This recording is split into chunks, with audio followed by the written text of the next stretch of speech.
නමෝ තස් භගවතු අරහතෝ සම්මා සම්බුද්දස්ස නමෝ තස් භගවතු අරහතෝ සම්මා සම්බුද්දස්ස නමෝ තස් භගවතු අරහතෝ සම්මා සම්බුද්දස්ස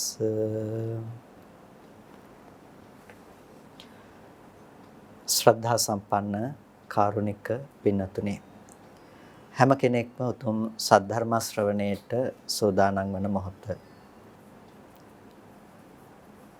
වෙසක් පොහෝ දිනේ මුළු ලෝකයම ඒකාලෝකවත් කළ පොහෝ දිනේ බවට පත්වනවා වගේම පොසොන් පොහොය අපේ මුළු ශ්‍රී ලංකා ද්වීපයම ඒකාලෝකමත් බවට පත් කළ උතුම් පොහෝ දිනය. ඒ පොහෝ දිනය මුළු ලෝකයටම වැදගත් වෙන්නේ තේරවාද බුදුදහම අපේ රටට අනන්‍ය කොට අපේ රටට ස්ථාවර ලෙස පවත්වන්නට වගේම ලෝකයට උරුම කර දෙන්නටත් මූලිකත්වයේ ලැබුණේ ඒ පොසොන් පුර 15ක පොහොය දවසක අපට ලැබුණු ඒ බුදුදහමේ සෙවණැල්ල නිසා බුදුදහමේ සැනසීම නිසා. ලෝකයේ සෑම රටකටම බුදුදහම ප්‍රචාරය කිරීමේදී නැතිනම් බොහෝ රටවල් වලට තේරවාද බුදුදහම ප්‍රචාරය කිරීමේදී ශ්‍රී ලංකාවට ප්‍රමුඛතාවයේ හිමි වෙනවා තේරවාද බෞද්ධ කේන්ද්‍රස්ථානයේ විදිහට.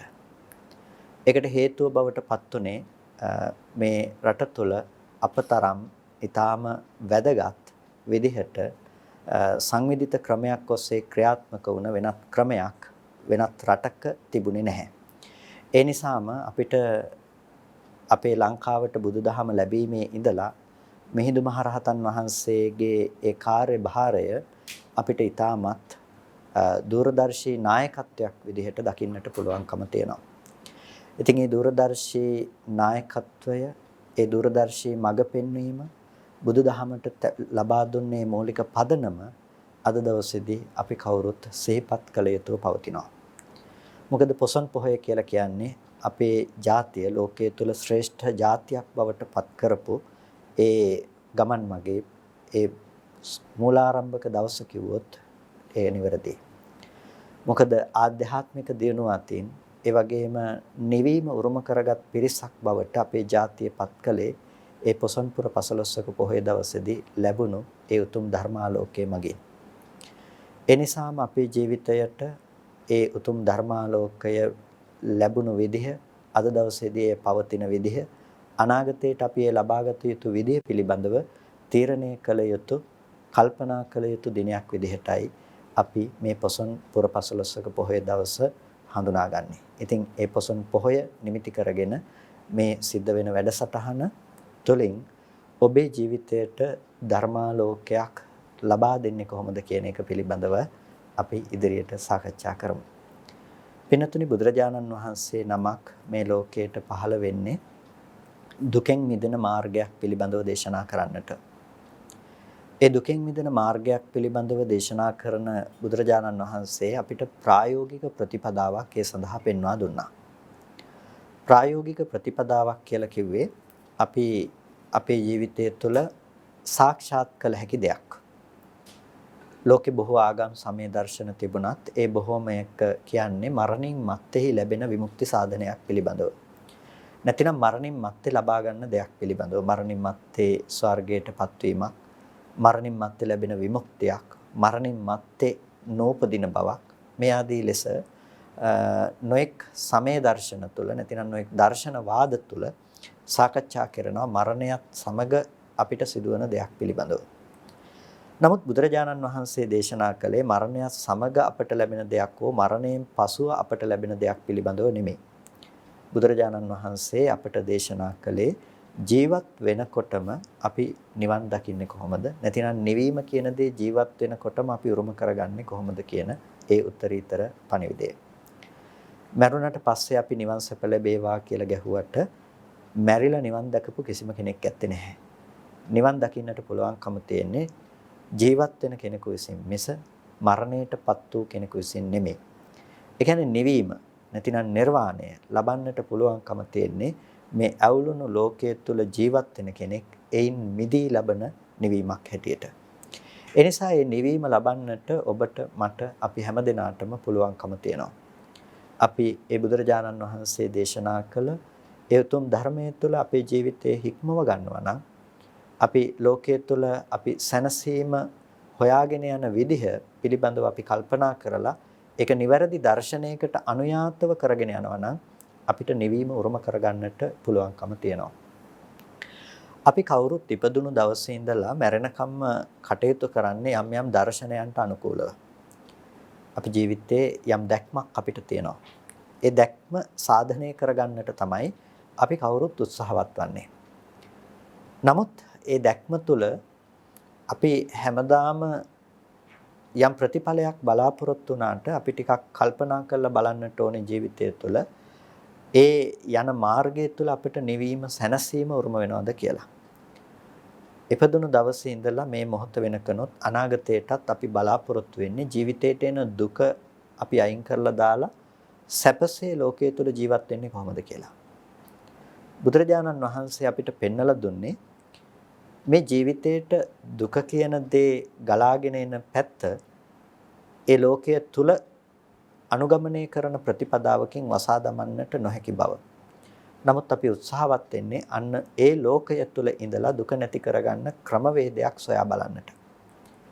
අපේ පරිශ්‍රණයේ යොමු වෙලා තියෙන පැත්තට. අපි දකිනවා අපිට වඩා ඉදිරියෙන් යන අය.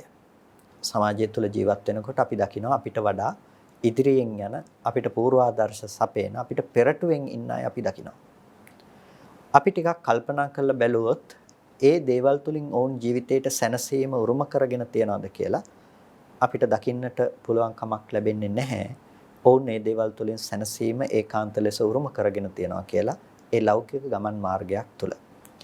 ඒ කියන්නේ අපි ධනය හොයනවා නම් අපි ධනය තුලින් කල්පනා කරලා බැලුවොත් ලෝකයේ තුල ඉන්න ශ්‍රේෂ්ඨතම ධනවතා නැතිනම් ඉහළටම ධනය තුලින් ඉහළම සම්පත්තිය උරුම කරගත්ත කෙනා සියලු දුකෙන් නිදහස් වෙලාද කියලා ඔබ කල්පනා කරලා බැලුවොත් නෑ. ඔහු කරා දුක පැමිණෙනවා. ඔහුට පුළුවන් කමක් නෑ ඔහුගේ මරණයෙන් ගැලවෙන්නට. ඔහුට පුළුවන් කමක් නෑ ලෙඩවීම කියන දුකෙන් නිදහස් වන්නට. ඔහුට පුළුවන් කමක් නැහැ චිත්ත පීඩාවන්ගෙන් නිදහස් වන්නට. ඔහුට පුළුවන් කමක් නෑ වෙහෙස වීම කියන දුකෙන් නිදහස් වන්නට. ඔහුගේ ජීවිතයේ පුරාවට ඔහු ප්‍රශ්නවලට උත්තර හොයනවා. ඒ වගේම අපි බලය පිළිබඳව නම් කල්පනා කරන්නේ ලෝකේ ඉන්න ඉහළම බලවතා දිහා අපි අරගෙන බැලුවොත් ඔහුටත් පුළුවන් කමක් නැහැ මරණයේ ඉදිරියේහි බලවතෙක් බවට පත්වන්නට. ඔහුට පුළුවන් කමක් නැහැ ලෙඩවීම ඉදිරියේහි බලවතෙක් බවට පත්වන්නට. ඒ වගේම ඔහුට පුළුවන් කමක් නැහැ අනිකුත් කිසිම දෙයක් ඉදිරියේහි බලවතෙක් බවට ලෝකයේ තුල පත්වන්නට. ලෝකයේ තුල බලය තුලින් ඔහුට කළ හැකි දෙයක් ਸਰව සම්පූර්ණව ඇත්තේ නැහැ. ඔහු අසරණ වෙන තැනක් එනවා. අපි කතා කරන්නේ දැනුම පිළිබඳව නම් දැනුම සම්පූර්ණ කරගත්ත මිනිස්සු ලෝකයේ තුල කොච්චර ඉන්නවද? ඒ මිනිස්සු සියලු දුකෙන් නිදහස් වුණාද කියලා අපි හොයලා බැලුවොත් අපිට දකින්න පුළුවන්කම තියෙනවා. දැනුම හමුවේ ඒ මිනිස්සුන්ට පුළුවන් කමක් ලැබුණේ නැහැ මරණ දුකෙන් නිදහස් වන්නට. ඒ වගේම මේ මිනිස්සුන්ට පුළුවන් කමක් ලැබුණේ නැහැ ලෙඩවීම කියන දුකෙන් නිදහස් වෙන්නට. නමුත් බුදුරජාණන් වහන්සේ අපිට ප්‍රායෝගික ප්‍රතිපදාවක් දේශනා කළා. ඒ තමයි තමා තුළ දුක නැති කරගන්න ප්‍රතිපදාවක්. ඒ කියන්නේ අපේ ජීවිතේ අපි දැක්ම වෙනස් කරගත්තොත් අපිට දුක නැතුව ඉන්න පුළුවන් කොහොමද කියන කාරණාව තමයි බුදුරජාණන් වහන්සේ අපිට පෙන්වලා දුන්නේ. දැක්ම වෙනස් කරගත්තොත් දුක නැති කරගන්න පුළුවන් ප්‍රතිපදාවක් කියලා කිව්වේ අපි දැක්ම නිසා තමයි අද දවසේදී දුක් විඳින්නේ. ඒ කියන්නේ අපි අද දවසේදී යම් කිසි විදිහකින් යම් වෙහෙසක් යම් විඩාවක් ඇති කරගන්නවා නම් ඒ වෙහෙස ඒ විඩාව අපි ඇති කරගන්නේ අපේ දැක්ම මූලික වශයෙන්ම ක්‍රියාත්මක වෙන විදිහ අනුව. ඒ දැක්ම ක්‍රියාත්මක වෙලා තියෙන්නේ වැරදි තැනක නම් පින්නතුනේ අපේ ජීවිතේට දුක කියන දේ ගලාගෙන එනවා. අපේ දැක්ම ක්‍රියාත්මක වෙලා තියෙන්නේ වැරදි තැනක නම් අපේ ජීවිතේට දුක කියන එක ගලාගෙන එනවා. ඒක තමයි අපේ කාගේ ජීවිතවල අද තියෙන ඇත්ත. ඒ කියන්නේ ලෙඩවීම ආදී සියලු දුක් අපේ ජීවිතයට ඇති වෙනකොට එයින් මිදෙන්නට අපිට පුළුවන් කමක් නැහැ කියලා කියන්නේ. ලෙඩවීම ආදී සියලු දුක් වලින් අපිට නිදහස් වන්නට පුළුවන් කමක් අද දවසේදී නැහැ කියලා කියන්නේ. පින්නතුනේ ඒකට හේතුව තමයි අපේ දැක්මේ අද දවසේදී යම් වෙනසක් තියෙනවා. ඒ දැක්මේ තියෙන වෙනස්කම නිසා අපේ ජීවිතයට දුක නතර කරගන්න පුළුවන් කමක් නැහැ. අපි උත්තර හොයනවා. හැමදාම ප්‍රශ්නවලට අපි උත්තර හොයනවා. අපි ජීවත් වෙනවා කියලා කියන්නේ යම්කිසි ප්‍රශ්නයකට අපි උත්තරයක් හොයන එක. හැබැයි අපි ඒ උත්තර සපයන අවසාන මොහොත වෙනකන් අපි උත්තර සපයන අන්තිම තැන වෙනකන් අපිට පුළුවන්කම තියනවා ඒක යටපත් කරගෙන ඉන්නට. නමුත් මොනම අවස්ථාවක හෝ ඒක ස්මතු වෙලා වසා දැමීමකට ලක් කරනවා. ඒ නිසා පින්නතුනි අපි අද දවසේදී බුද්ධිමත් විය යුතුයි. අපේ ජීවිතය මීට වඩා යථාර්ථයක් ගවේෂණය කරන දෙයක් බවට පත් කරගන්නට. ඒ කියන්නේ ජීවිතයේ අර්ථය බවට පත් වෙන්නේ අපිට අද ආදර්ශ සපේන නැතිනම් අද අපිට බැලූතෙක් මානක පෙනෙන ලෝකයේ තුල ජීවත් වෙන පුද්ගලයන් සපයාගත්ත මාර්ග හෝ ප්‍රතිපදා තුළ රැඳී සිටීම කියන තැන නෙමෙයි. එතනින් ඉක්මවා ගිහිල්ලා එතන රැඳෙන්නේ නැතුව අපි ඔවුන්ට ලබා ගන්නට බැරි වුණ සැනසීම බුදුරජාණන් වහන්සේ ලබාගත්ත අවබෝධ කරගත්ත ශ්‍රාවක සංඝයා අවබෝධ කරගත්ත ඒ ප්‍රතිපදාවට අපි ප්‍රවේශයක් ලබා ගන්නට අවශ්‍යයි. මම හිතනවා මේ වැඩසටහනේ මුඛ්‍ය පරමාර්ථය බවට පත්වන්නේ ඒ ප්‍රධාන පරමාර්ථය චතුරාර්ය සත්‍ය ධර්මය ප්‍රතිවේද කිරීම කියන දේ මූලික කරගෙන ඒ චතුරාර්ය සත්‍ය ධර්මයට ලංවීමෙහි නැතිනම් චතුරාර්ය සත්‍ය ධර්මය අවබෝධයට ප්‍රවේශයක් සලසා ගැනීමක් විදිහට සිදු කෙරෙන සිදුවන වැඩසටහනක් ඇටියටයි අපි මේ වැඩසටහන දකින්නේ. ඉතින් පින්නතුනි බුදුරජාණන් වහන්සේ දේශනා කළ මේ මූලික දර්ශනය පිළිබඳව අද දවසේදී අපි විමසා බැලීම වටිනවා. බුදුරජාණන් වහන්සේ ලෝකයට කතා කළේ චතුරාර්ය සත්‍ය ධර්මයේ පිළිබඳව කතා කරනකොට මුලින්ම කතා කළේ දුක්ඛාරය සත්‍ය පිළිබඳව. ඒකට කියනවා දුක්ඛේ ඥානං කියලා. දුක පිළිබඳව තියෙන නුවණක්. දුක කියන්නේ විඳීමක් නෙමෙයි. දුක පිළිබඳව තියෙන නුවණක් ගැනයි බුදුරජාණන් වහන්සේ කතා කළේ. දුක පිළිබඳව තියෙන නුවණක් ගැන. ඒ කියන්නේ දැන් අපි දන්නවා අපි දුක විඳින විදිහක් තියෙනවා. මොනවද? ජාතිපි දුක්ඛ, ජරාපි දුක්ඛ, ව්‍යාධිපි දුක්ඛෝ, මරණම්පි දුක්ඛං, අප්පියේහි සම්පයෝගෝ දුක්ඛෝ, පියේහි විපයෝගෝ දුක්ඛෝ, යම්පි චන්න ලබති තම්පි දුක්ඛං.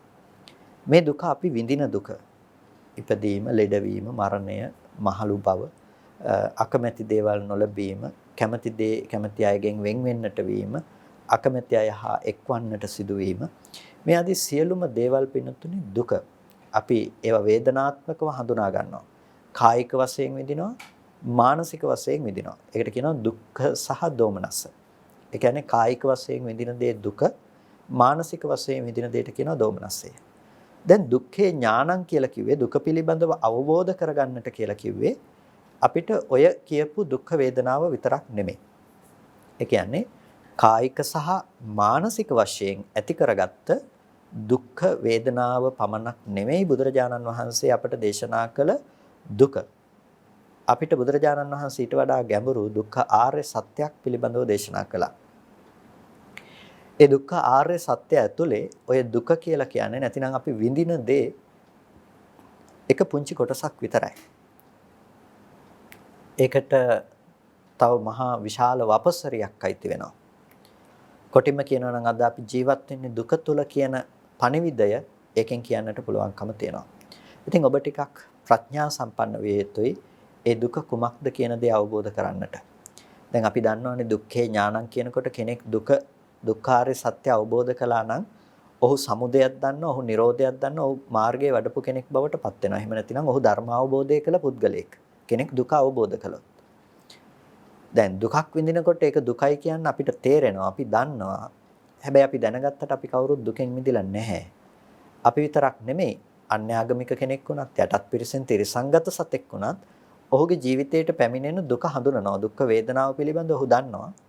හැබැයි මේ දැනගැනීම පමණක් දුක්ඛ ආර්ය සත්‍ය නැතිනම් දුක්ඛේ ඥානය කියලා බුදුරජාණන් වහන්සේ දේශනා කළේ නැහැ. එතකොට මේ දුක පිළිබඳව පවත්නා ප්‍රඥාව කුමන ආකාරයකින් විය යුතුද කියන එක අපි මෙතනදී විමසා බැලිය යුතු වෙනවා. මොනවද බුදුරජාණන් වහන්සේ අපිට දුක පිළිබඳව දේශනා කළේ? අපිට පෙන්වුවා සංකිට්ඨේන පංච උපාදානස්කන්ධා දුක්ඛා. සැකෙවින් කියනවා නම් පංච උපාදානස්කන්ධේ දුකයි කියලා. අපිට දැනෙන්නේ කායික මානසික දුක. වේදනාත්මකව අපි හඳුනාගන්නේ කායික මානසික දුක. ඔබේ ජීවිතයේ දිහාවට ඔබ හැරිලා බැලුවොත් අපිට පේනවා අපේ ජීවිතයේ තියෙන දුක මොකක්ද කියලා. ඒක වේදනාත්මක දුකක්. අපි උත්තර හොයන්නේ අන්න ওই වේදනාත්මක දුක නැති කරන්නේ කොහොමද කියලා. අතීතයේ තිබුණ වර්තමානයේ විඳින්නට වන අනාගතයට පැමිණෙයයි අප කල්පනා කරන ඒ දුකෙන් මිදෙන්නට උත්තරයක් තමයි අපි සාමාන්‍යයෙන් කල්පනා කරන්නේ. ඒ කියන්නේ ඔය වේදනාත්මක දුක නැති කරන්න ක්‍රමවේදයක්. ඒකේ ක්‍රමවේදයේ කල්පනා කරන කෙනෙකුට තමයි ඔය දුකේ ඇතිවීම පිළිබඳව කල්පනා කරනකොට යාට ඔය දුකේ තියෙන අර සංක්ෂිප්ත අර්ථය එහෙමත් නැතිනම් දුකේ තියෙන අර ගැඹුරු සියුම් අර්ථය ඔහුට ප්‍රතිවේද කරන්නට පුළුවන්කම තියෙනවා. ඒක කරන්න පුළුවන්කම තියෙන්නේ ප්‍රඥාවකින් පමණයි. ඒ කියන්නේ නුවණින් පමණයි. ඒක තමයි භාග්‍යතුන් වහන්සේ පෙන්වුවේ සංකිට්ඨේන පංච උපාදානස්කන්ධා දුක්ඛ මේ ස්කන්ධ ධර්ම පංච උපාදානස්කන්ධ ධර්මතා ටික තමයි සැකවීම කියනවා නම් දුක කියලා. එතකොට යම්කිසි දෙයක් දුකයි කියලා දේශනා කරන්නේ බුදුරජාණන් වහන්සේ යම්කිසි පදනමක් මත පිහිටා. දුකයි කියලා දේශනා කරන්නේ යම්කිසි පදනමක් මත පිහිටා. මොකක්ද මේ පදනම? ඒ පදනම තමයි යම්කිසි දෙයක් හේතු නිසා හට ගන්නවා නම් හේතු නැති වෙනකොට නැති වෙලා යනවා නම් අන්න ඒ බඳු දේවල් පින්නතුනේ අපිට අවශ්‍ය විදිහට පවත්වන්නට ලෝකෙ තුල පුළුවන් කමක් නැත්තේ නෑ. යම්කිසි දෙයක් ලෝකයේ තුල හේතු නිසා සකස් වෙනවා නම් හේතු නැති වෙනකොට නැති වෙලා යනවා නම් අන්න ඒ බඳු දේ අපිට ඕන කරන උවමනා විදිහට ලෝකෙ තුල පවත්වන්නට පුළුවන් කමක් නැත්තේ නෑ. ඒ නිසා අන්න ඒ බඳු දේ බුදුරජාණන් වහන්සේ දැක්කා දුකයි කියලා. ඒ මොනවද? රූප වේදනා සංඥා සංඛාර විඥාන කියන මේ ස්කන්ධ ධර්මතා ටික. අපි කියනවා පංච උපාදානස්කන්ධය කියලා. තව විදිහකින් කතා කළොත් මේ අපේ ජීවිතය. ඉතින් මම හිතනවා මෙතන ආධුනික අපේ තරුණ පිරිසක් සම්බන්ධ වෙන නිසා මේ කාරණාව ඔබේ ජීවිතයට සමීප වෙන විදිහට බොහොම සරල තැනක ඉඳලා කතා කරන්නට. එතකොට මේ දුක කියලා බුදුරජාණන් වහන්සේ ස්කන්ධ ටිකක් පංච උපාදානස්කන්ධයක් කියලා පෙන්නුවේ අපේ ජීවිතයම දුකක් හැටියට. ඒකෙන් හිතන්න එපා දුක්ඛ වේදනාව කියලා. අපි මුලින්ම කිව්වා දුක කියලා බුදුසසුන තුල කතා කරන මාතෘකාවේ දුක්ඛ වේදනාව එක කොටසක් විතරයි කියලා. හැබැයි දුක කියලා බුදුරජාණන් වහන්සේ සෑම තැනකම හඳුන්වන්නේ සෑම තැනකදීම අර්ථ ගන්නවන්නේ ඔය කියන වේදනාව පමණක් නෙමෙයි. දුක්ඛ ආර්ය සත්‍ය කියන වචනය ඇතුලේ ඔය දුක්ඛ වේදනාව එක පුංචි කොටසක් විතරයි. ඒ නිසා අපි දුක හඳුනාගත යුත්තේ වේදනාවකට වඩා දුක්ඛ ලක්ෂණ ටිකක් තියෙන දෙයක් හැටියට. ඒ කියන්නේ ඒක ඇතැම් විට වේදනාව නැති වුණත් ඒක දුක්ඛ ලක්ෂණයන්ගෙන් හෙබි. සැප වේදනාවක් දුකයි කියන්න පුළුවන් පරයයක් තමයි බුදුරජාණන් වහන්සේ පෙන්වුවේ. ඒකේ පදනම තමයි මම ඔබට සිහිපත් කළේ යම්කිසි දෙයක් හේතු නිසා සකස් වෙනවා නම් හේතු නැති වෙනකොට ඒ නැති වෙන දේ දුක්ඛ ලක්ෂණයකින් හෙබි. ඒක වේදනාවකින් අපිට නොදැනෙන්නට පුළුවන්. හැබැයි ඒක දුක්ඛ ලක්ෂණයකින් යුක්තයි. ඒක තමයි අපි නුවණින් අවබෝධ කරගත යුතුයි. ප්‍රඥාවෙන් අපි ඒක දැකිය යුතුයි කියලා බුදුරජාණන් වහන්සේ පෙන්වලා දුන්නේ. දැන් මේ දුක්ඛාර සත්‍ය ප්‍රතිවේද කරනකොට අපි දැනගන්නට ඕනේ කොහොමද මේක දුකක් බවට පත්වන්නේ කියන කාරණාව. පිනතුනේ ඔය දුක කියන රාමුව ඇතුලේ ස්කන්ධ පංචකය ඇතුළත් වෙනවා කියලා කියන්නේ අපේ සමස්ත ජීවිතය අපි සසර කියලා යමක් කතා කරනවා නම් ඒ සියල්ලම ඇතුළත් කරන්නට පුළුවන් තැනක්. අපි සෑම මොහොතකම දුක පරිහරණය කරනවා. සෑම මොහොතකම දුක පරිහරණය කරනවා කියලා කිව්වේ දැන් අපි හැම වෙලාවකදීම ආයතන පරිහරණය කරනවානේ. ආයතන කියලා කියන්නේ මොනවද? ඇස, කන, නාසය, දිව, ශරීරය, මනස කියන මේ දේවල් පරිහරණය කරනවා.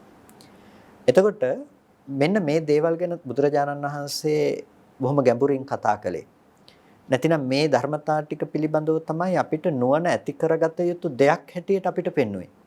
මේ ටික පිළිබඳව නිවැරදි අවබෝධයක් තියෙනවා නම් කෙනෙකුට එය ප්‍රමාණවත් දුක පිළිබඳව අවබෝධ කරගන්නට. හේතුව ලෝකය කියලා දෙයක් අපි ගොඩනගා ගත්තා නම් ඒ ලෝකය ගොඩනගාගෙන තියෙන්නේ ඔය ආයතන ටික හරහා. එක්ක ඇහෙන් දකින ලෝකය, එක්ක කනෙන් අහන ශබ්ද ලෝකය, එක්ක නාසයෙන් දැනගන්න ගන්ධ ලෝකය, එක්ක දිවෙන් දැනගන්න රස ලෝකය, නොයසේනම් කයෙන් දැනගන්න ස්පර්ශ ලෝකය. අද දවසේදී මේ ටික අනුසාරයෙන් අපි මනසින් ගොඩනගා ගන්න ලෝකය. ලෝකය කියලා අපි යමක් ඇසුරු කරනවා නම් ඔන්න ඔය ධර්මතා ටික ගැනයි අපිට කතා කරන්න වෙන්නේ. එතකොට බුදුරජාණන් වහන්සේ අපිට පෙන්නවා මෙන්න මේ දුක ප්‍රතිවේධ කර ගැනීමේදී රූපය පිළිබඳව හොඳට දකින්න. රූපය දුකයි. ඇයි රූපය දුකයි කියලා කිව්වේ? අපි කිව්වා රූපය හේතු නිසා සකස් වෙන දෙයක්. යමක් හේතු නිසා සකස් වෙනවා නම් ඒ නිසානේ දුක කියලා කියන්නේ. ඒ නිසා රූපය දුකයි කියලා කියනවා නම් රූපය දුකක් බවට පත් වෙන්නේ පින්නතුනේ රූපය හේතු නිසා සකස් වෙන ධර්මයක්. එහෙනම් ඒක හේතු නැති වෙනකොට නැති වෙලා යනවා. ඒක තමයි රූපේහි තියෙන යථාර්ථය, ඒක තමයි රූපයේ තියෙන ස්වභාවය බවට පත් වෙන්නේ. රූපය කියලා කියන්නේ ඇහැට පේන රූපය ගැන කතා කළොත් වර්ණ රූපය.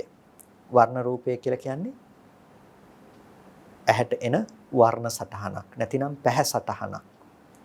ඔය ඇහැට එන පැහැ සටහන ඇතුලේ කැමැති ලස්සන දේවල්, අකමැති කැත දේවල්, වටිනා දේවල්, නොවටිනා දේවල් ආවේ නැහනේ.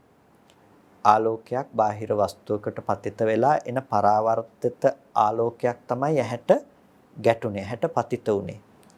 එතකොට ඒ ආලෝකය, ඒ වර්ණ සටහන ඇතුලේ හොඳ දේවල් හරි නරක දේවල් හරි අරගෙන ආවේ නැහැ. ඒක ආවේ එක පාට ටිකක් වර්ණ සටහනක් විදිහට විතරයි. එතකොට ඒකට සාපේක්ෂව ඇහැ පැත්තේ තිබුණ චක්කු ප්‍රසාදයක්. ප්‍රසාදය කියලා කියන්නේ අර වර්ණ සටහන ගෝචර කරගන්න පුළුවන්, ඒ වර්ණ සටහන පතිත වෙන්න පුළුවන් උපවත් බවක්. අපි උදාහරණයක් කිව්වොත් හරියට කණ්ණාඩියක තියෙන උපවත් බව වගේ. ඒ නිසානේ ඒකේ පැහැ සටහන් අපිට පේන්නේ. අන්න ඒ වගේ මේ ඇහැ පැත්තේ තියෙන උපවත් බවක් තියෙනවා. ඒ උපවත් බව දකින්න පුළුවන් දෙයක් එහෙම නෙමෙයි. දකින්න පුළුවන් දෙයක් නෙමෙයි කියලා කියන්නේ දැන් අපි ඇහැ කියලා යමක් ගැන කතා කරනවා නම් ඒ ඇහැ නෙමෙයිනේ, ඒක රූපේනේ. ඇහැ කියලා අපි දෙයක් කියනවා නම් ඔය සුදු පාට, ඔය හැඩයක් තියෙන දේ ඔය රූපය. එතකොට බුදුරජාණන් වහන්සේ ඇහැ කියලා කතා කරන්නේ ඔය රූපය ගැන නෙමෙයි.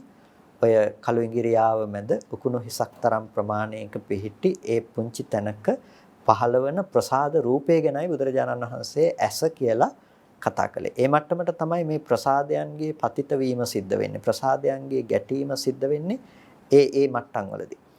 එතකොට අර බාහිර රූපේ චක්කු ප්‍රසාදයට පතිත වුණා කියනකොට ඒ ප්‍රසාදය දන්නෙත් නැහැ. ඇහැට වටිනා දෙයක් ආවා. ඇහැට නොවටින දෙයක් වෙයි පෙනුනේ. ඒ වගේම ඇහැට අම්මා පෙනුණා, තාත්තා පෙනුණා, අපි කැමති කෙනෙක්, අකමැති කෙනෙක් පෙනුණා කියලා ඇහැ දන්නෙත් නැහැ. ඒ වගේ මේ ඇහැට ගැටෙනකොට එතන තියෙන ස්වභාවයක් අර රූපේ පිළිබඳව දැනගන්නට පුළුවන් හිතක් එතන පහළ වෙනවා. අපි ඒ හිත හඳුන්වන ධර්මයේ තුල චක්කු විඥානය කියලා. ඒ හිතෙන් දැනගන්න බෑ. හිතේ විතක්ක කරන කම. ඒ කියන්නේ හිතන කමක් ඇත්තේ නැහැ. ඒ නිසා හිතේ යමක් විශේෂයෙන් දැනගන්න පුළුවන් කමක් නැහැ. දැනගන්නට පුළුවන්කම තියෙන්නේ අර ඇහැට ගැටුණු රූපය පිළිබඳව පමණයි. එතකොට මේ රූපය පිළිබඳව දැනගන්නකොට උන් අපි කියනවා චක්කුංච පටිච්ච රූපේච උපජ්ජති චක්කු විඥානං. ඇසත් නිසා රූපයත් නිසා චක්කු විඥානය හටගත්තා. එතකොට තින්නම් සංගති පස්සෝ තුන් දෙනෙක් එකතු වුණ තැන ස්පර්ශයයි කියලා කියනවා. දැන් මේක ඊටාම ගැඹුරු අපි තේරුම් ගත යුතු සිද්ධාන්තයක්. අපිට රූපේ පෙනුනේ කොහොමද කියලා. දැන් අපි කියනවා නම් අපිට පෙනුණු රූපය අර එළියේ තියෙන රූපයයි කියලා අපි ඉන්නේ වැරදි තැනක. හේතුව තමයි අපි කවදාවත් දකින්නේ එළියේ තියෙන රූපය කියනකට වඩා සුදුසු වෙන්නේ ඇහැට ආපු ආපාතාගම කියන වචනේ බුදුරජාණන් වහන්සේ පාවිච්චි කළේ. ඇහැට පතිත වූ රූපය, ඇහැට පතිත වූ වර්ණ සටහන තමයි අපි දැනගන්නේ. එතකොට අපි පේන්නේ රූපයයි කියනවා නම් පේන්නේ රූපය කියන එක වැරදි. ඒකට හේතුව තමයි අපිට පේන රූපය හැමදාම යථාර්ථයේ නෙමෙයි ලෝකේ. පේන රූපය යථාර්ථයේ නෙමෙයි. ඇයි පේන රූපය යථාර්ථයේ නෙමෙයි කියලා කියන්නේ? පින්නතුනි පේන රූපය ඇත්තම රූපේ නම් ඔය තියෙන රූපෙම නම් පේන්නේ. ඔක කෙනකෙනාට වෙනස් වෙන්න බෑනේ. ත්‍රිසංගත සතෙක් දැක්කොත් එයාට ඒක වෙනස් විදිහකට පේන්න, අපිට ඒක වෙනස් විදිහකට පේන්න, වර්ණන්දතාවය කියන දෙයක් ලෝකේ තියෙන්න පුළුවන් කමක් නැහැ. නමුත් බුදුරජාණන් වහන්සේ පෙන්වා දෙන දේ තමයි කවදාවත් පෙනීම කියන දේ අරගෙන බලනකොට දර්ශන කෘත්‍ය කියනකොට පේන්නේ රූපයයි කියලා ඒක අපිට රූපයේ එළියේ තියෙන දෙයක් හැටියට එළියට පමණක් පනවා දෙන්නට පුළුවන් කමක් නැහැ. දැන් මෙතනදී හිතන්නට එපා මේ කියන්නේ එහෙනම් එළියේ මොකුත්ම නැහැ කියලා දෙයක් කියලා. මේ කියන්නේ එළියේ තියනවා හරි නැහැ හරි කියන කතාවක් පිළිබඳ දෙයක් නෙමෙයි. මේක ඇති වුනේ කොහොමද කියලා මේ පටිච්චසමුප්පන්න ක්‍රියාවලිය පිළිබඳවයි මේ පැහැදිලි කරන්නේ. එතකොට දැන් අපි දන්නවා අපි දකිනවා ලෝකයේ තුල අපිට එළියේ තියෙන දේ නෙමෙයි අපි කවදාවත් දැනගන්නේ. ඒ නිසා තමයි කෙනකෙනාට වෙනස් විදිහට ඒක දකින්න පුළුවන්කම තියෙන්නේ. මොකක් වෙනස් වෙනකොටද ඒක වෙනස්ව පෙනිලා තියෙන්නේ? ප්‍රසාදය වෙනස් වෙනකොට ප්‍රසාදයට පතිත වෙන රූපය වෙනස් විදිහට අපි දැනගෙන තියෙනවා. එතකොට අපි දැකලා තියෙන්නේ ප්‍රසාදේ හැකියාව අනුව නෙමෙයිද? අපි දැකලා තියෙන්නේ ප්‍රසාදයේ හැකියාව අනුව. දැන් අපි උදාහරණයක් හැටියට කිව්වොත් ඔබ මූණ බලන කණ්ණාඩියෙන් මූණ බලනකොට කණ්ණාඩි වර්ග 5කින් විතර ඔබ මූණ බලන්නකෝ ඔබට මූණවල් 5ක් දකින්න බැරි වෙයිද කියලා? එක කණ්ණාඩියකින් මූණ ටිකක් දිගටි, එක කණ්ණාඩියකින් මූණ ටිකක් පළලයි. මේ විදිහට පුංචි පුංචි වෙනස්කම් තියෙනවා. දැන් මට කියන්නකෝ කොයි කණ්ණාඩියේ මූණද ඔබ හිතන්නකෝ හරිම මූණ කියන්නේ කියලා. ඔබට කොයි කණ්ණාඩියේ පෙනෙන මූණද කියලා හරිම මූණ කියන එක කියන්න පුළුවන් කමක් නැත්තේ නෑ. ඇයි බැරි? දර්පණ තලය වෙනස් වෙනකොට පේන රූපය වෙනස් වෙලා නම් අපි කොහොමද දන්නේ අපේ මූණ හරිම මූණ කෝකද කියලා? එනිසා එහෙම කියන්න පුළුවන් කමක් නැත්තේ නෑ. ඒ වගේ තමයි රූපයේ ස්වභාවය. ප්‍රසාදේ වෙනස් වෙනකොට අපිට ඒක වෙනස්ව පෙනිලා තියෙනවා. ප්‍රසාදේ වෙනස් වෙනකොට රූපේ වෙනස් විදිහට පෙනිලා තියෙනවා. ඒ නිසා පේන්නේ රූපයයි කියලා ඒක රූපයට නැවත පවරා දෙන්නට පුළුවන් කමක් නැත්තේ නෑ. ඒ වගේම ওই රූපය නැත්තම් රූපය ඇහැට ගැටීමක් වෙන්නේ නැත්තම් අපිට ඇහැ ගැන දැනගන්න පුළුවන් වෙයිද? රූපයක් ඇහැට ගැටෙන්නේ නැත්තම් අපිට ඇහැ ගැන දැනගන්න පුළුවන් කමක් තියෙයිද? කිසිම රූපයක් ඇහැට ගැටෙන්නේ නැත්තම් අපිට කිසිම අවස්ථාවක රූපය පිළිබඳව දැනගන්න පුළුවන් කමක් නැත්තේ නෑ. අපිට ඇහැ ගැන දැනුමක් ඇත්තෙත් නෑ. රූපය ගැන දැනගන්න පුළුවන් කමකුත් නෑ. ඇහැ ගැන දැනගන්න පුළුවන් කමකුත් නෑ. ඇයි? ඇස තියනවා කියලා අපිට ඔප්පු කරන්න පුළුවන්කම තියෙන්නේ. ඇස තියනවා කියලා අපිට පේන්නේ පිනතුනේ ඇහැට රූපය ගැටෙනකොට පමණයි. ඇහැට රූපේ ස්පර්ශ වෙනකොට. එතකොට දැන් ඔන්න ඇහැට රූපය ගැටුණත් අපිට දැනගන්න හිත එතන යෙදෙන්නේ නැත්තම්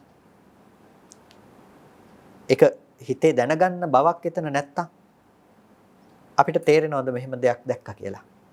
අපිට දැනගන්න පුළුවන් කමක් නැත්තේ නෑ. එහෙනම් අපිට පෙනීම කියන සිදුවීම ගොඩනගන්නට කරුණු තුනක් ප්‍රධාන වශයෙන්ම වැය වෙනවා. පෙනීම කියන දේ ගොඩනගන්නට කරුණු තුනක් වැය වෙනවා. මොනවාද? ඇස, රූපය, චක්කු විඥානය. තව විදිහින් කියනවා ඇස, රූපය, සිත. එතකොට මෙන්න මේ තුන් දෙනාගේ එකතු වුණ තැනක අපි කියනවා දර්ශන කෘත්‍ය සිද්ධ වුණා කියලා. අපි ඇහැ තියනවා කියලා කතා කරනවා නම් මේ තුන් දෙනෙක්ගේ එකතුව වුණ තැනක, අපි රූප තියනවා කියලා කතා කරනවා නම් මේ තුන් දෙනෙක්ගේ එකතුව තියෙන තැනක, අපි හිත කියලා කතා කරනවා නම් මේ මොහොතේදී ඔය තුන් දෙනෙක්ගේ එකතුව වුණ තැනක. ඔය එකක්වත් නැති වුණොත් අපිට ඕක පණවන්න පුළුවන් කමක් නැත්තේ නෑ. දැන් ඕකනේ අපිට රූපයක් පේනවා කියලා කියන කතාවේ ඇත්ත කතාව. අපිට පුළුවන්ද එකම රූපය දෙපාරක් දකින්න? එකම රූපය දෙපාරක් දකින්න පුළුවන්ද? ඇහැට එකම වර්ණ සටහන දෙපාරක් දකින්න පුළුවන්ද? පින්තුනේ අපිට එකම වර්ණ සටහන දෙපාරක් දකින්නට පුළුවන් කමක් නැත්තේ නෑ. ඇයි? මීට පෙර ආපු පාට ටික නෙමෙයි ඇහැට ආපහු එන්නේ, ආපහු අලුතෙන් වර්ණ සටහනක් එන්නේ. ඒ වගේ මේ වර්ණ සටහන ගෝචර කරගත්ත ප්‍රසාද රූප නෙමෙයි ආපහු තියෙන්නේ, අලුතෙන්ම ප්‍රසාද රූප ටිකක්. කලින් හටගත්ත හිත නෙමෙයි හටගන්නේ, අලුතෙන්ම හිතක්. එතකොට අලුතෙන්ම හේතු ටික සකස් වෙලා තියෙන. දැන් පුළුවන් ද කලින් තිබුණ ඵලයේ ගොඩ නැගෙන්න. හේතු ටික අලුතෙන් නම් සකස් වෙන්නේ, අලුතෙන්ම ඵලයක් උපදිනවා මිසක කලින් තිබුණ එක දකින්න පුළුවන් කමක් නැත්තේ නෑ. ඒ නිසා අලුතෙන්ම විතරයි අපිට අලුතෙන්ම දර්ශන කෘත්‍යයක් සිද්ධ වෙන්නේ. අලුතෙන්ම අපි කියනවා රූපයක් වෙනවා කියලා. හැබැයි මේ රූපේ කලින් තිබුණ එක නෙමෙයි. ඕක තමයි අපේ ජීවිතයේ රූප දකින්නවා කියන තැනක ක්ෂණයක් තුළ එක මොහොතින් මොහොත සිදුවන සිදුවීම. හැබැයි අන්න ඔය වගේ සිදුවීමක් ඇති තැනක අපිට මොකද්ද වෙලා තියෙන්නේ? අපිට වෙලා තියෙන පින්නතුනේ මේ ඔක්කොම එකතු කරලා අරගෙන මේ ඔක්කොම එක විදිහට අපි තියනවා කියලා ග්‍රහණය කරගත්ත කමක් අපි මනසින් කරලා ඒ තියෙන දේ බාහිර ලෝකයට පවරා දීමක් අපි සිද්ධ කරලා තියෙනවා. එළිය බාහිර ලෝකයට පවරා දීමක් අපි සිද්ධ කරලා තියෙනවා. එතකොට මේ පවරා දීම කොතෙක් දුරට සාධාරණද කියන එක පිළිබඳව තමයි අපි බලන්නට ඕනේ. අන්න ඒක බලනකොට අපිට පේනවා අවිද්‍යාව කියන එකේ තරම, අවිද්‍යාව කියන එකේ ලක්ෂණය අපිට තේරුම් ගන්න පුළුවන්කම තියෙනවා. දැන් රූපය මේ මොහොතේ හටගෙන ඉතුරු නැතුව නැති වුණ දෙයක්. මම හිතනවා ඔබට ඒ කාරණාව පැහැදිලි කියලා. ඇස කියන එක ඒ රූපේ ගෝචර කරගත්ත ඇහැ. ඒක රූපේ නැතුව ඇහැ ගැන කතා කරන්න බෑ. ඇහැ නැතුව රූපය ගැන කතා කරන්න පුළුවන් කමකුත් නැහැ. එතකොට මෙන්න මේ ටික මේ හේතු නිසා සකස් වුණ දෙයක්. ඒ වගේම හේතු නැති වෙනකොට මේ ධර්මයේ නැති වෙලා යනවා. එතකොට හේතු නිසා හටගෙන හේතු නැති වෙනකොට නැති වෙලා යන මෙන්න මේ ධර්මතා ටික ඇති කල්හි අපිට පේනවා ඊයේ දැකපු කෙනා අද දකින්න පුළුවන් කියලා. ඊයේ දැකපු කෙනා අද දකින්න පුළුවන් කියලා. ඇත්තටම ඊයේ දැකපු කෙනා අපිට අද දකින්න පුළුවන්ද? එහෙම නැතිනම් අපිට ඇහැට අලුතෙන්ම අර විදිහේ කරුණු ටිකක් එකතු වෙන තැනක අපි මනසින් ඊයේ දැකපු කෙනා කියලා අපි අලුතෙන් රැවටීමක් කරගන්නවද කියන එක ගැන අපිට දකින්න පුළුවන් නම් අපිට පේනවා අර සංකත ධර්මයක් පිළිබඳව හේතු නිසා සකස් වෙච්ච දේ පේනවා. ඒ ධර්මයේ පිළිබඳව අපි ඇති කරගන්න ඊයේ දැකපු කෙනා කියලා අපි ඇති කරගන්න වැරදි මතය අපිට පේනවා. ඊයේ දැකපු කෙනා කියලා අපි ඇති කරගන්න වැරදි මතය අපට පේනවා.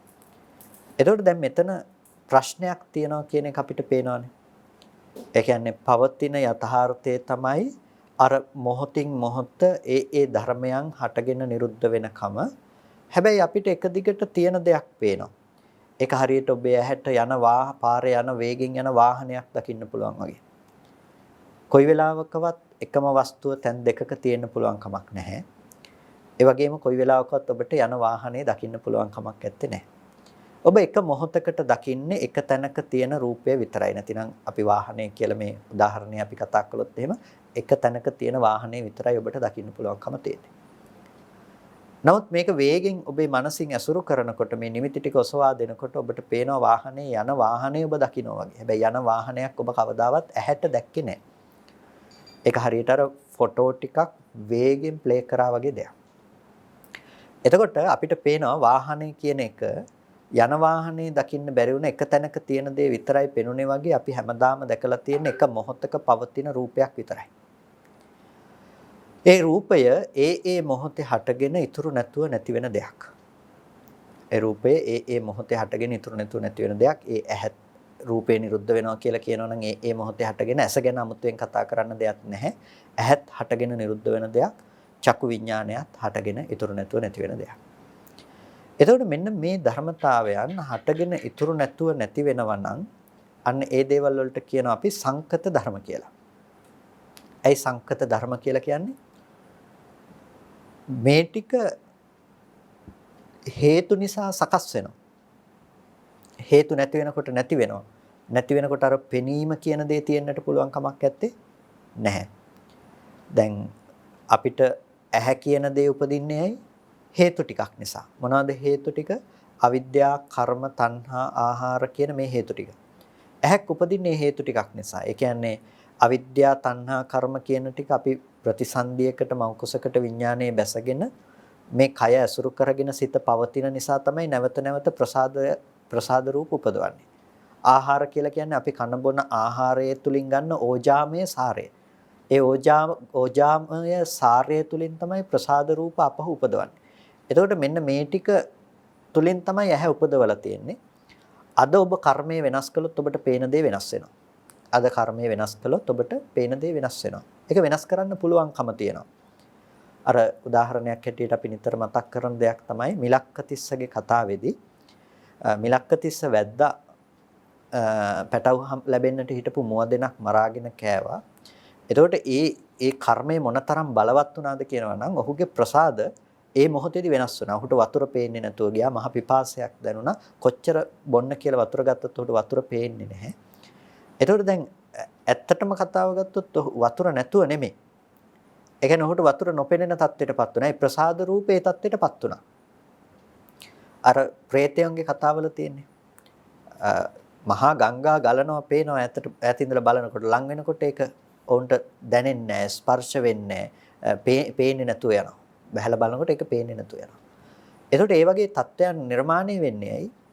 කර්මය නිසා ප්‍රසාද වෙනස් වෙනකොට ඒක වෙනස් විදිහේ ලෝකයක් යාට භුක්ති විඳින්න වෙනවා. ඉතින් කෙනෙක් ජීවමාන ප්‍රේතෙක් බවට පත් වෙන්න නම් ඔහුගේ ප්‍රසාද වෙනස් වීමෙන් පුළුවන්කම තියෙනවා. එනිසා දැන් අපි දකිනවා ප්‍රසාද රූපවල ස්වභාවය. එතකොට ඒක ඇහැ උපදවන්නේ අර පෙර අවිද්‍යා කර්ම තණ්හා කියන ටික නිසා වර්තමාන ආහාර ප්‍රත්‍යත් උපයෝගී කරගෙන ඇහැ හදනවා. මේ ඇහැ හදන නිසානේ රූපේ පේන්නේ. ඒ නිසා රූපේට හේතු ටිකත් ඒ හේතු ටික හැටියටම දක්වනවා. එතකොට මෙන්න මේ විදිහේ හේතු ටික නිසා යම් ඵලයක් ගොඩනගනකොට අන්න ඒ නිසා තමයි අපිට දර්ශන කෘත්‍ය කියලා යමක් සිද්ධ වෙලා තියෙන්නේ. නැතිනම් පෙනීම කියලා දෙයක් ඇති වෙලා තියෙන්නේ. දැන් ওই හේතු නිසා සකස් වුණ පෙනීම අපි පවරා දෙනවා නම් රූපයයි පෙනෙන්නේ කියලා අපි ඉන්නේ වැරදි තැනක. අපි කියනවා නම් ඇහැට ඒත් ඉන්නේ වැරදි තැනක. අපි කියනවා නම් නෑ එළිය මොකුත්ම නෑ හිත විතරයි කියලා ඒත් ඉන්නේ අපි වැරදි තැනක. ඒ නිසා අපි දකින්නට ඕනේ මේ තුන්දෙනෙකුගේ එකතුව ඇති කල්හි හටගත්ත දෙයක් මේ තුන්දෙනාගේ එකතුව නැති වෙලා යනකොට නැති වෙලා යනවා කියන ලක්ෂණය අපි තේරුම් ගන්නට අවශ්‍යයි. එතකොට මෙන්න මේ හේතුඵල ධමයක් අපි දකිනකොට දැන් අපිට බැරි වෙන දෙයක් කරන්න මොනවද බැරි වෙන්නේ? අපි අර ලෝකයේ තුල දැන් අපි හිතාගෙන ඉන්න දේවල් තියෙනවානේ අපි කැමති දේවල් අකමැති දේවල් තියෙනවා කියලා. එතකොට මේ කැමති අකමැති දේවල් බොරුවක් බවට පත් වෙනවා. ඇයි මේ දේවල් අපිට පේන්නේ රූපේ පැත්තේ තියෙනවා කියලා. අපි මෙච්චර කාලයක් හිතාගෙන ඉන්න දර්ශනය අනුව අපිට පේන්නේ කැමති දේ රූපය ඇතුලේ තියෙනවා කියලා. ඒ නිසා තමයි අපි රූපය බලලා සතුටු වෙන්න හදන්නේ. හැබැයි රූපේ බලලා රූපේ පැත්තේ තියෙන දේ නිසා නෙමෙයි ඇත්තටම සතුට උපදින්නේ. අපිට සතුට උපදින්නේ වෙනම අපි ඇති කරගන්න අවිද්‍යාව පැත්තෙන් ඇති කරගන්න කර්ම කෙලස් ටිකක් පැත්තෙන් තමයි අපිට සතුටක් උපදින්නේ. එහෙම නැත්නම් අපිට රූපේ තුල තිබිලා එනවනේ මේක හරියට අලියා අන්දර කනවා වගේ වැඩක් නේ. එතකොට ඒ රළු ආහාරයක් ගන්නකොට ඔහුගේ කට තුවාල වෙලා එන රුධිරයත් එක්ක එන රසය ඔහු හිතනවා අර දේ නිසා එන දෙයක් කියලා. අන්න ඒ වගේ අපි හිතනවා රූපේ තුල තියෙන දෙයක් කියලා. හැබැයි කොයි වෙලාවකවත් රූපේ තුල නෙමෙයි අපි බලාපොරොත්තු වෙන සැප සතුට තියෙන්නේ සංකල්පය තුල. හිතේ උපද්ද ගන්න සංකල්පය තුල. ඒ නිසා තමයි සංකල්පය වෙනස් වෙනකොට පේන දේ වෙනස් වෙලා තියෙන්නේ. අපි කෙනෙක් පිළිබඳව බොහොම ආදරෙන් අපි බොහොම කැමැත්තෙන් ඉන්නකොට ඒ සංකල්පය නිසා අපි අද රැවටෙනවා ඒ කෙනා හොඳ නිසා නැතිනම් ඒ කෙනාටයි අපි කැමති කියලා. හැබැයි ඒ සංකල්පය වෙනස් වුණොත් මොකද වෙන්නේ? වෙනස් වුණොත් අපිට ඒ කෙනා නරක කෙනෙක් විදිහට පේනවා. හැබැයි ඒ රූපය ඇහැට පේන රූපේ කවදාවත් හොඳ හෝ නරක උනේ නැහැ.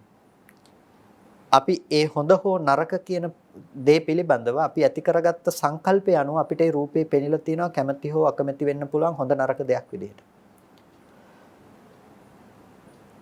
අන්න එතන ඉඳලා තමයි ලෝකේ අපි දුක වේදනාවක් විදිහට උරුම කරගන්නේ. සංකල්පය බාහිර වස්තුවේ තියෙන දෙයක් හැටියට කල්පනා කරන මෝඩකම නිසා. හිතේ ඇති කරගන්න සංකල්පේ බාහිර වස්තුවේ තියෙනවා කියලා අපි හිතනවා. වටිනාකම එළියේ රූපේ තියෙනවා කියලා හිතන නිසා තමයි අපි ඒකට කැමති වෙන්නේ. කැමති වෙනකොට මොකද වෙන්නේ? නැති වෙලා යන රූපේ නැති වෙලා යනවා. අපිට පේන්නේ වටිනා දෙයක් නැති වුණා වගේ. ඒකට ජීවිතේට දුක ගලාගෙන එනවා. දැන් මම මෙහෙම කිව්වොත් මරණය කියලා ධර්මයක් තියෙනවා. ඒ වගේම මරණය කියලා දුකක් තියෙනවා. මරණය කියන ධර්මයේ තමයි හටගත්ත හැමදේම ඉතුරු නැතුව නැති වෙලා යන එක. ඒක මරණ ධර්මයක්. මරණ දුක බවට පත් වෙන්නේ ඔබ කැමති ප්‍රියමනාප පුද්ගලය මරණයටපත් වෙනකොට ඔබේ ජීවිතයට දුක ගලාගෙන එන්නේ. ඔබට අඬන්න වැළපෙන්න පුළුවන්කම තියෙන්නේ. ඒ තමයි මරණ දුක. අපි කොච්චර කිව්වත් එයා මැරුණ නිසායි මට දුක ආවේ කියලා ඇත්තම කතාව කිව්වොත් මැරුණ නිසා නෙමෙයි දුක එන්නේ. දුක එන්නේ ඔබ මනසින් දුක නිර්මාණය කරගන්න නිසා. එහෙම නැතිනම් ඔබ සංකල්ප තුලින් ඒක හොඳ කෙනෙක් දැන් මැරුණා කියන දේ උපද්ද ගන්න නිසා තමයි ඔබට දුක එන්නේ. ඒ නිසා කෙනෙකුගේ මරණය හමුවේ ඔහුත් එක්ක ළඟින්ම හිටපු අයට, ඔහුට යම් තරමක් දුරින් හිටපු අයට, ඔහු නොදන්නා අයට එක සමාන දුකක් දැනෙන්නේ නැහැ. මරණය නිසා දුක එනවා නම් කාටත් දුක එකක් වෙන්න ඕනේ. හැබැයි කෙනකෙනාගේ සංකල්පය අනුව දුක වෙනස් වෙන නිසා එකම මරණ ධර්මයක් හමුවේ පුද්ගලයෝ තුන්දෙනෙකුට දුක් තුනක් පැමිණෙනවා. එහෙනම් අපිට මරණ දුකෙන් අද නිදහස් වෙන්න බෑද? පුළුවන්. මොකද්ද කරන්න ඕනේ? නොමැරි ඉන්න එකට වඩා සංකල්පය වෙනස් කරගත්තොත් මරණ ධර්මයේ පුද්ගලයෙකුගේ කරගෙන ජීවත් වෙන මෝඩකම අයින් කරගත්තොත් අපිට පුළුවන්කම තියෙනවා මරණ දුකෙන් නිදහස් වෙන්න. අන්න ඒකට තමයි අපිට මේ සංකත ලක්ෂණ ටික එහෙම නැතිනම් ඔය ආයතන ධර්ම ගැන ප්‍රතිවේද කරන්න කියලා කිව්වේ. එහෙමත් නැතිනම් දුක අවබෝධ කරන්න, දුක්ඛ ආර්ය සත්‍ය දකින්න කියලා අපිට දේශනා කළේ ඒකට. එතකොට දුක්ඛ ආර්ය සත්‍ය අපි ප්‍රතිවේද කරගන්නට යනකොට, දුක්ඛ ආර්ය සත්‍ය පිළිබඳව අපි නුවණින් සම්මර්ෂණය කරනකොට, නුවණින් මෙනෙහි කරනකොට අපට පෙනෙනවා යම්කිසි කෙනෙකුට දුක කියන දේ මේ විදිහට උපද්දන්න සංකල්පයේ හේතු වෙලා තියෙනවා. සංකල්පමේ වශයෙන් ඇති කරගත්ත බැඳීම, කැමැත්ත හේතු වෙලා තියෙනවා. ඒ කැමැත්ත යා උපද්දගෙන තියෙන්නේ මෙන්න මේ වගේ අනාත්ම ධර්මතා ටිකක් ඇති තැනක ඒ ධර්මයේ පිළිබඳව නොදන්නා අවිද්‍යාව නිසායි ඔහු මේ විදිහ දෙයක් ගොඩනගාගෙන තියෙන්නේ කියන එක අපිට නුවණින් දකින්න පුළුවන්. ඒ කියන්නේ සංකල්පයයි අර යථාර්ථයයි දෙකක් කරගන්න පුළුවන්. අන්න එතකොට අපිට මේ සංකල්පේ පවත්වන්න තැනක් හම්බ වෙන්නේ. බුදුරජාණන් වහන්සේ අපට දේශනා කළේ ලෝකයේ තුල තියෙන දේවල් ඒ විදිහටම ඇලිය යුතු දේවල් තියෙනකොට අපි දුක නැතුව ඉන්න තැනක් ගැන නෙමෙයි. ලෝකේ තියෙනකොට දුක නැති කරන ක්‍රමයක් ගැනත් නෙමෙයි. ওই දුක ඇති වෙන්න තැනක් නැති කරන දෙයක් ගැන. ওই මුළු ලෝකෙම අපි අතහැරලා දාලා ගියත් වස්තු විදිහට ඕවා දමලා පැත්තකට විසි කරන්න හැදුවත් අපිට ලෝකේ ඇති බවට හම්බෙනවා නම් පින්නතුනේ අපිට උපදින්න හේතු ටික තියෙනවම තමයි. එනිසා බුදුරජාණන් වහන්සේ ධර්මදේශනා කරනකොට අපිට පරිවර්ජණය ගැන කතා කිරීමේදී අපිට ඒක කරන්නට පුළුවන් බාහිර වස්තු ඉවත් කිරීම තුලින් නෙමෙයි. හැබැයි අපිට ලෝකය නැති කරන්න නැතුව දුක නැති කරන්න පුළුවන් කමකුත් නැහැ. ලෝකේ නැති කරනවා කියලා නැති කරන්න තියෙන එළියේ තියෙන දේවලුත් නෙමෙයි. අපි නැති කරන්න ඕනේ අපි ඔය කැමැති අකමැති දේවල් තියනවා කියලා අපි හිතාගෙන ඉන්න සංකල්පය එළියේ බාහිර තියෙන රූප වෙත අපි ප්‍රක්ෂේපණය කරන කම ඒ දේවල් මතට අපි පතිත කරන කම අපි අයින් කරන්නට ඕනේ. මොකද අපි අද අපි ඔය විඳින චිත්‍රපටි ලෝකේ ඒ කියන්නේ අපි මෙහි සංකල්පමය වශයෙන් හදාගන්න චිත්‍රපටිනේ අපි කවුරුත් විඳින්නේ. කෙනකෙනා ජීවත් වෙන්නේ චිත්‍රපටි ලෝකයක් ඇතුලේ. එතකොට අපි මට දුකයි කියලා අපි දුක් වෙනවා අඬනවා. ඒක තමන්ගේ හිතේම පවතින සංකල්පයක්. තමන් උපද්දගත්ත තමන් දැනගත්ත විදිහ අනුව තමන් ඒ දුක විඳිනවා. කෙනෙක් සතුටු වෙනවා තමන්ගේ සංකල්පනාවක් නිසා. නැතිනම් තමන්ගේ හිත ගැන හිතලා මෙයා සතුටු වෙනවා. ඉතින් hina වෙනවා කතා බහ කරන අපි හිතාගෙන හිටියට අපි ලෝකයක් ඇසුරු කරනවා කියලා. ඔබ මනෝවිඤ්ඤාණය නැමැති ටැංකිය ඇතුලෙන් එක පොඩ්ඩක්වත් එළියට ගිහිල්ලා නැහැ. එතකොට අපි ජීවිතය තුළ හැමදාම අපි රැඳිලා තියෙන එකම තැන තමයි මේ මනෝවිඤ්ඤාණයේ නැමැති මේ රාමුව ඇතුලේ මනෝවිඤ්ඤාණයේ නැමැති මේ සීමාව ඇතුලේ අපි හැමදාම රැඳිලා තියෙනවා. ඒ නිසා මනෝවිඤ්ඤාණයේ නැමැති සීමාව ඇතුලේ සීමා වෙලා එක තැනකට කොටු වෙලා ඉන්න අපිට බුදුරජාණන් වහන්සේ දේශනා කළා නෑ මේක නෙමෙයි කල යුතු ක්‍රමවේදයේ බවටපත් වෙන්නේ. අපි ඊට වැඩි යථාර්ථයක් දැකිය යුතුයි කියලා. අන්න එතකොට තමයි අපිට පෙන්වුවේ අපේ මේ සංකල්පමය වශයෙන් ඇති කරගන්න කැමැත්ත අපි ප්‍රක්ෂේපණය නොකල යුතුයි බාහිර රූප, ශබ්ද, ගන්ධ, රස, ස්පර්ශ කියන දේවල් වෙත. ඇයි? ඒ බඳු දේවල් වල යථාර්ථය තමයි අපි කතා කළේ ඒ මොහොතේ හටගෙන නිරුද්ධ වෙන ධර්මයක්. එතකොට ඒ බඳු ධර්මතා ටිකක් ඇති තැනක අපි මෙහි අම්මා කියලා දැනගන්න දේ අපි එළියේ ඉන්න කෙනා කියලා හිතාගත්තොත් ඔන්න අපිට දැන් මේ චිත්‍රපටිය සම්පූර්ණ බලන්න පුළුවන්කම තියෙනවා. අපි ප්‍රක්ෂේපණය කළ ඉවරයි ඒ පෘෂ්ඨයක් මතු පිටට. දැන් අපි ඒ දේ අනුව අපි ගෝචර කරගන්න අපිට බලාගෙන ඉන්න චිත්‍රපටියක් තියෙනවා. අපි ඒ දේ අනුව දැන් බලාගෙන ඉන්නවා. දැන් ඕක ඇතුලේ අපිට දුක් විඳින්න පුළුවන්. ඕක ඇතුලේ අපිට සැප විඳින්න පුළුවන්. අපිට ඒ සැප කියන දේ తాවකාලිකව විඳින්න පුළුවන්. දුක කියන දේ ජීවිතේ ගොඩක් කුරුම කරගන්න පුළුවන්. ඒතකොට දැන් මේ හැම දෙයක්ම අපිට ගොඩනැගිලා තියෙන ওই චිත්‍රපටිය ලෝකෙ තුල අපි දකින්න එක මතු පිටක් හදාගන්න එක තුල. බුදුරජාණන් වහන්සේ කළේ අන්නේ මතු පිට කඩලා ඉවත් කිරීම. එතකොට මේක ප්‍රක්ෂේපණය කරලා දාන්න තැනක් ඇත්තේ නැහැ. ඒ නිසා මේක පනවන්න තැනක් නැති වෙනවා. ආලෝකය පතිත කරන්න තැනක් නැති වෙනවා. දැන් ප්‍රොජෙක්ටර් එකකින් අපි යම් කිසි ආලෝකයක් යොමු කරලා යම් පෘෂ්ඨයක් මතු පිටට අපි යම් කිසි රූප රාමු නරඹනවා. එතකොට අපි බිත්තියක් දිහා හරි යම් තිරයක් දිහා බලාගෙන ඉන්නකොට අපිට පේනවා ඒ තුල තියෙන රූප අපිට දකින්න පුළුවන්කම තියෙනවා. ඒ රූප කියලා කියන්නේ අර ආලෝකයවත් එහෙම නැතිනම් බිත්තියවත් නෙමෙයි. එතකොට නොවන තැනක අපි චිත්‍රපටිය තුළ තමයි අපි හැමදාම ජීවත් වෙන්නේ. ඒක ඇතුලේ තියෙන චරිතය ඇතුලේ තමයි අපි ජීවත් වෙන්නේ. හැබැයි යථාර්ථයේ කවදාවත් එහෙම දෙයක් ඇත්තේ නැහැ. බුදුරජාණන් වහන්සේ අපිට කිව්වේ අන්න අර ඒක පතිත කරගන්න තියෙන බිම අයින් කළා දාන්න. ඒ කියන්නේ තිරය, මේ මතු පිට පෘෂ්ඨය ඉවත් කළොත් මේක පතිත වීමක් නැහැ. පතිත වීමක් නැති වුණොත් මේක පේන්නේ නැහැ. පේන්නේ නැත්නම් අපිට දුක් විඳින්න හේතු ටිකක් නැහැ. මේක ඊටාම ගැඹුරු සංකල්පයක්, ඊටාම ගැඹුරු ධර්මයක්. එතකොට අපිට දුක කියලා පෙන්වන්නේ අන්නේ සංකල්පය අපිට තේරුම් ගන්නට අවශ්‍ය දුක්ඛේ ඥානං කියලා පෙන්වන්නේ ඒ දේ තමයි. හේතු නිසා සකස් වෙන ධර්මය හේතු නැති වෙනකොට නැති වෙලා යනවා. ඒක තමයි ප්‍රතිවේද කළ යුතු, අවබෝධ කර යුතු දේ. පිරිසිඳ දැක්ක යුත්තේ ඒක.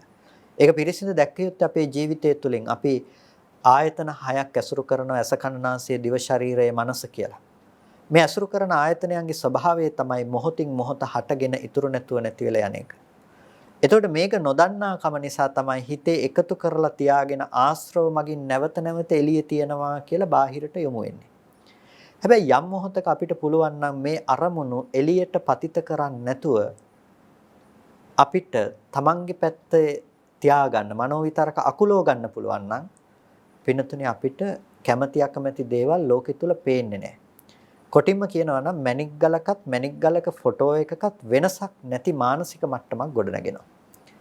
ඒ කියන්නේ මේක මේ අඳුර ගන්න බැරි, මේක දැනගන්න බැරි මොකක් හරි විපර්යාසයකට ලක් වෙලා එහෙම නෙමෙයි. සම්මුතිය තුළ තියෙන නුවණ නැති වෙන්නේ දෙයක් දැක්කහම දැනගන්නවා. හැබැයි දැනගන්න දේ තියෙන දෙයට ආදේශ කළා දුක් විඳින මෝඩකම නෑ එතන. දැක්කොත් මේ අම්මා කියලා අඳුන ගන්න බැරි වෙනව නෙමෙයි අඳුන ගන්නවා. දැනගන්නවා.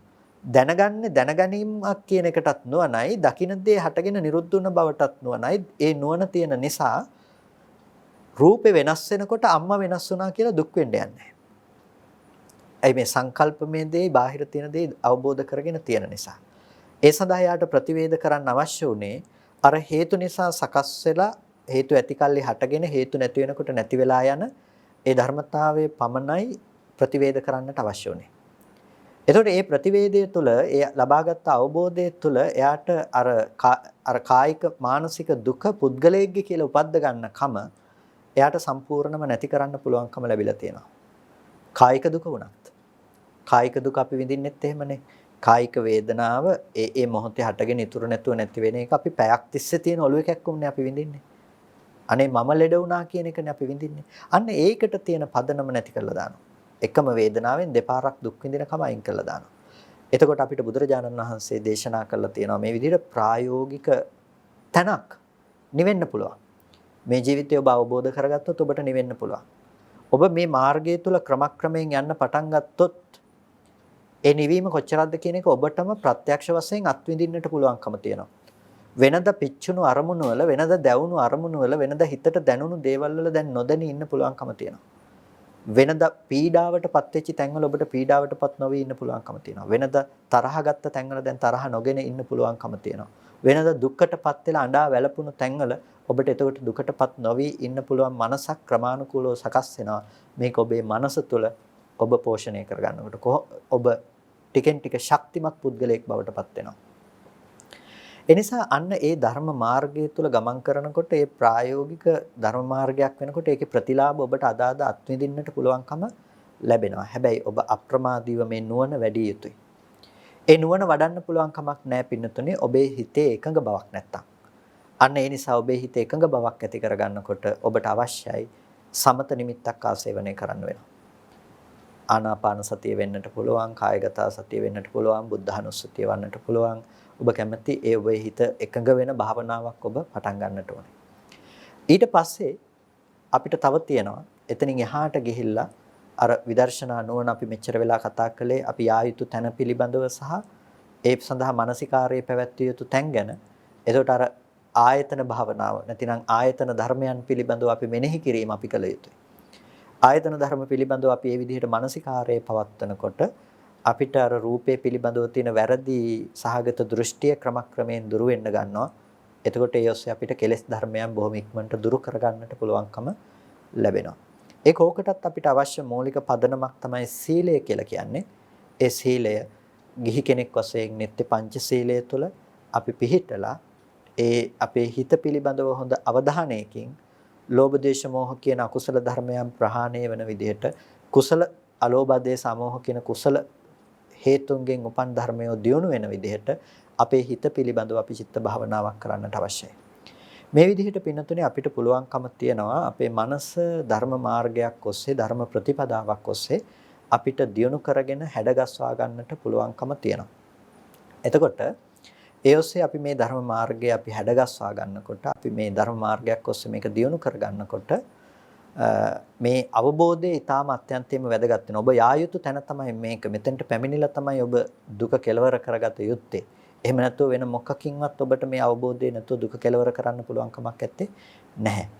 ඉතින් අපිට මේ කාරණාව අද ආධුනිකව මෙතනට බොහෝ පිරිසක් සම්බන්ධ වෙනවා නම් ටිකක් ගැඹුරුයි කියලා ඔබට තේරෙන්න පුළුවන්.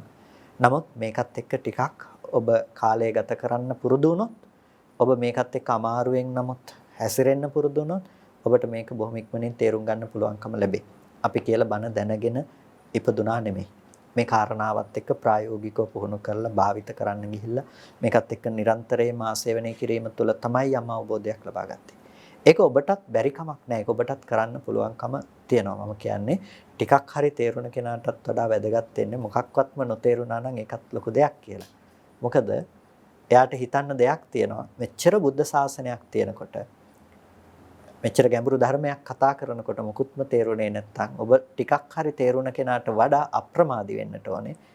ඊටමත් ඉක්මනින් මේ කාරණාව මම කෙසේ හෝ අවබෝධ කරගන්නවා කියලා. ඒ නිසා ඔබේ ජීවිතයේ අප්‍රමාදය ඇති කරගන්න. අපිට ගොඩාක් කටයුතු තියෙනවා. ඔබ ඉගෙන ගන්න ශිෂ්‍යයින් විදිහට ඔබේ ජීවිතය තුළ ගොඩාක් දේවල් ඔබට කරන්නට තියෙනවා. ඒ දේවල් පිළිබඳව ඔබ අවධානයක් යොමු කරගෙන ඒ කටයුතු ටික සිද්ධ කරගන්නවා වගේම ජීවිතයේ යථාර්ථයක් ප්‍රතිවේද කරන්නට යන පිරිසක් විදිහටත් ඔබේ ජීවිතය හැඩගස්වා ගන්න. මොකද ඔය පැත්තෙන් විතරක් ඒ කියන්නේ ලෞකික ජීවිතය තුළ අපි ජීවත් වෙනකොට ඔබ ඔය අද දවසේදී ක්‍රියාත්මක වෙන විදිහ ඔබට අත්‍යවශ්‍යයි. හැබැයි ඒක සාරය නෙමෙයි. ජීවිතේ හරය නෙමෙයි. ඔබ අසරණ වෙන වෙලාවට මේ දේවල් එකක්වත් ඔබට පිහිටට එන්නේ නැහැ. හදාගත් ඔබේ හිත විතරයි එකම පිහිටට පැමිණෙන්නේ. ඒක හැම වෙලාවකදීම ඔබේ මනස තුල තැම්පත් කරගෙන ඔබ වාසය කරන්න. හැම වෙලාවකදීම මේ නිසා ධර්මයේ පිළිබඳව අප්‍රමාදී වෙන්න. ධර්මයට නැමුණු පිරිසක් බවට පත් වෙන්න. ධර්මයේ පිළිබඳව හොඳින් විමසන නුවණක්, විචය නුවණක් ඔබ ඔබේ ජීවිතය තුල ඇති කරගන්න. ඒකෙන් විතරයි අපිට සැනසෙන්න පුළුවන්කම තියෙන්නේ. ඒකෙන් විතරයි නිවෙන්න පුළුවන්කම තියෙන්නේ. වෙන නිවෙන්න කියලා අපි කොච්චර දේවල් හොයාගෙන ගියත් වෙනතුනේ ඒක ඊටාම తాවකාලික දෙයක් විතරයි. අපේ ජීවිතය තුළ අපි ලබා ගන්න తాවකාලික දෙයක් විතරයි. ඒ නිසා ඔබේ ජීවිතය තුළ ඒ සැනසීම උරුම කරගන්නට නම් ඒ ධර්ම මාර්ගය තුළ මේ ධර්ම ප්‍රතිපදාව තුළ ඔබේ සැනසීම ඔබ හොයා ගන්නට අවශ්‍යයි. ඒ සඳහා ඔබ අප්‍රමාදී වෙන්න. ඉතින් ඒක හොයාගෙන යනකොට මේ කාලය තුළ අපි දකිනවා බොහෝ ධර්ම විකෘතීන් සමාජය තුළ ව්‍යාප්ත වෙනවා. ධර්ම විකෘතීන් දකින්නට පුළුවන්කම තියෙනවා. අන්නේ ධර්ම විකෘතීන්ගෙනුත් අපි ප්‍රවේශම් වෙමින් අපි නිවැරදිව ත්‍රිපිටකයට අනුකූල ලෙස අපි ධර්ම විනය විශ්ලේෂණය කිරීම සිදු කරගත යුතු වෙනවා. ඒ නිසා ඒට අවශ්‍ය නුවණ, ඒට අවශ්‍ය ප්‍රඥාව ඔබ ක්‍රමක්‍රමයෙන් දියුණු කරගන්නට කියලා ඔබ හැමදිනාටම බොහොම කල්යාණ මිත්‍ර භාවයෙන් සිහිපත් කරනවා. හොඳයි, හැමදිනාම කල්පනා කරගන්න අද දවසේදී මේ විදිහට ධර්ම දේශනා කරගෙන ධර්ම ශ්‍රවණය කරලා ඒ වගේම ධර්ම සාකච්ඡා කරලා බොහෝ කුසල ධර්ම රාශියක් සිද්ධ කරගන්නට යෙදුණා. මේ සිද්ධ කරගත්ත සියලුම කුසල ධර්මයන් අපි අනුමෝදන් කළ යුතු අයට අනුමෝදන් කරමු. පළමුවෙන් අපට අර්ථයෙන් ධර්මයෙන් අනුශාසනා කළ අපේ ධර්මාචාර්ය අවසරයි මාංකඩවල සුදස්සන ස්වාමීන් වහන්සේට, අවසරයි මාංකඩවල නන්දරත්න ස්වාමීන් වහන්සේට, ස්වාමීන් වහන්සේලා දෙනමටම උතුම් නිවනින් සැනසීම පිණිස මේ කුසලය හේතු පාරමිතාවක්ම වේවා කියලා සාදු කියලා ප්‍රාර්ථනා කරනවා. ඒ වගේම සියලු දෙවියන්ටත් අපි මේ පින් අනුමෝදන් කරමු. සියලු දෙවියෝ මේ පින් සතුටින් සාදුනාදෙන් අනුමෝදන් වනු ලබත්වා. දෙවියන්ට මේ පින් උතුම් නිවනින් සැනසීම පිණිසම හේතු පාරමිතාවක්ම වේවා කියලා සාදු කියලා හැමදෙනාම පින් අනුමෝදන් කරන්න. ඒ වගේම ඔබ සෑම සිළු දෙනා නමින්ම මිය පරලෝකීය ඥාතීන් මේ මොහොතේදී සිහිපත් කරගන්න. ඒ සියලු ඥාතීන්ටත් අපි මේ පින් අනුමෝදන් කරමු. ඒ ඥාතීන්ටත් උතුම් නිවනින් සැනසීම පිණිස මේ කුසලය හේතු පාරමිතාවක්ම වේවා කියලා සාදු කියලා හැමදෙනාටම පින් අනුමෝදන් කරන්න. ඒ වගේම අද දවසේදී මේ ධර්මදේශනාව සිද්ධ කරන්නට යොමු වුණේ නිල්වැලි පොසොන්සර නිල්වැලි සදහම් සයුර දෙවනි අදිරේ වැඩසටහන විදිහට. ඉතින් මේ පොසොන් පොහොය දිනේ නිමිති කරගෙන හැම කෙනෙක්ම බුදුරජාණන් වහන්සේ දේශනා කළ ඒ ලෝකෝත්තර සද්ධර්මයේ පිළිබඳව අවධානය යොමු කරමින් එය අවබෝධ කරගන්නට උත්සාහ ගත්තේ. ඉතින් චතුරාර්ය සත්‍ය ධර්මයේ පිළිබඳව ඒ ගැඹුරු ධර්ම කාරණා පිළිබඳව තරුණ දරුවන් විදිහට තරුණ අය විදිහට ගවේෂණය කිරීම, පරේක්ෂණය කිරීම ඊටමත් අගය කොට සැලකිය යුතුයි. ඉතින් 2018 19 සිද්ධ සහෝදරත්වය සඳහා අපි පුණ්‍යානුමෝදනා කරනවා. තාරුණ්‍ය නොඑක් විනාශ මුඛයට පත්වන දේවල් සඳහා යොමු කරන කාලවකවානුවක් තුළ ඔබේ මේ උත්සුක වීම, ඔබේ මේ ධර්මයේ පිළිබඳව පවත්වන උත්සාහය සහ ධර්මයේ පිළිබඳව තියෙන උවමනාව අපි විශේෂයෙන්ම අගය කොට සිටිනවා.